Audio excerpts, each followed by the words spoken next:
Il était une fois une petite fée nommée Lila, qui vivait dans une forêt enchantée. Contrairement à ses sœurs ailées, Lila ne savait pas voler.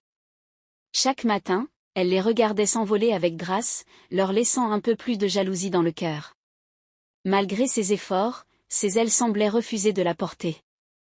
Un jour, alors qu'elle se promenait tristement le long d'un ruisseau, Lila rencontra une vieille tortue sage nommée Turtella. En voyant la tristesse de Lila, Turtella lui demanda ce qui n'allait pas. Lila expliqua son problème en larmes, et la tortue, après une longue réflexion, lui sourit avec bienveillance. « Parfois, nos plus grandes forces résident là où nous ne les attendons pas, dit Turtella. Peut-être que tes ailes sont destinées à autre chose qu'à voler. » Intriguée, Lila passa les jours suivants à observer la forêt de plus près. Elle découvrit qu'elle pouvait entendre les chuchotements des arbres et sentir la douleur des plantes blessées. Utilisant ce don, Lila commença à soigner la forêt, ses mains émettant une douce lumière guérisseuse.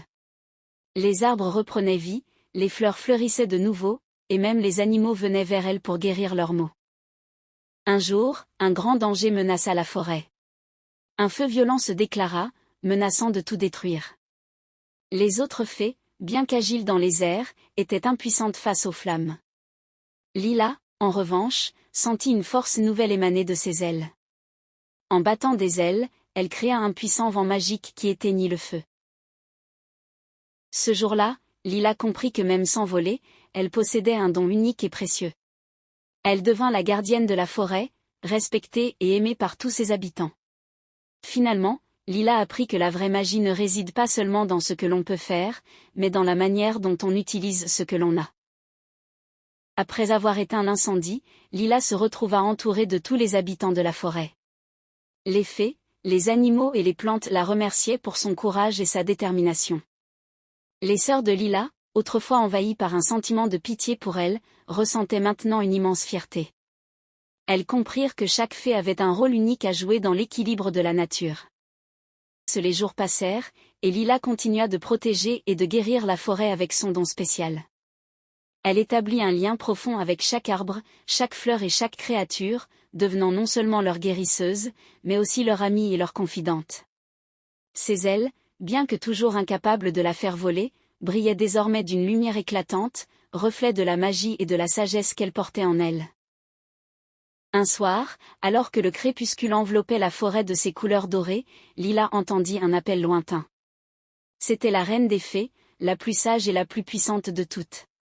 Elle avait entendu parler des exploits de Lila et voulait la rencontrer. La reine arriva en un éclat de lumière et posa ses yeux bienveillants sur Lila. « Ma chère Lila, dit-elle doucement, tu as montré à tous que la vraie magie réside dans le cœur et l'âme. En soignant la forêt et ses habitants, tu as prouvé que ta valeur ne dépendait pas de ta capacité à voler, mais de ta capacité à aimer et à protéger. » En signe de reconnaissance, la reine des fées toucha légèrement les ailes de Lila, qui se mirent à scintiller de mille feux. « Dorénavant, dit la reine, tes ailes pourront te porter où ton cœur le désire. Mais souviens-toi, Lila, ton plus grand pouvoir restera toujours ton amour pour cette forêt. » Avec une immense gratitude, Lila sentit ses ailes se déployer pour la première fois. Elle s'éleva doucement dans les airs, entourée des acclamations joyeuses de ses amis. Cependant, elle savait que voler n'était qu'une petite partie de sa mission. Son véritable devoir restait de protéger et de chérir la forêt enchantée. Ainsi, Lila devint une légende parmi les fées, une source d'inspiration pour tous ceux qui doutaient de leur propre valeur. Elle montra que, parfois, nos faiblesses apparentes peuvent cacher nos plus grandes forces, et que l'amour et la compassion sont les plus puissantes des magies. Les jours suivant sa rencontre avec la reine des fées, Lila s'aperçut que sa vie avait changé de manière subtile mais profonde. Elle pouvait maintenant voler, mais elle ne le faisait que lorsqu'il était nécessaire. Elle préférait rester proche de la terre, là où elle sentait le mieux les battements de la forêt. Lila devint une sorte de mentor pour les jeunes fées, leur enseignant que chaque don, aussi modeste soit-il, avait une valeur inestimable. Elle organisa des ateliers de guérison où les fées apprenaient à utiliser leurs talents pour le bien commun. Sous sa direction, la forêt devint plus prospère et harmonieuse que jamais. Un jour, une fée nommée Iris, qui avait du mal à maîtriser ses pouvoirs de lumière, vint chercher l'aide de Lila. Iris, frustrée par son incapacité à contrôler son éclat, craignait de ne jamais être utile à la communauté. Lila la prit sous son aile, avec patience et bienveillance, lui montra comment canaliser sa lumière pour illuminer les coins les plus sombres de la forêt.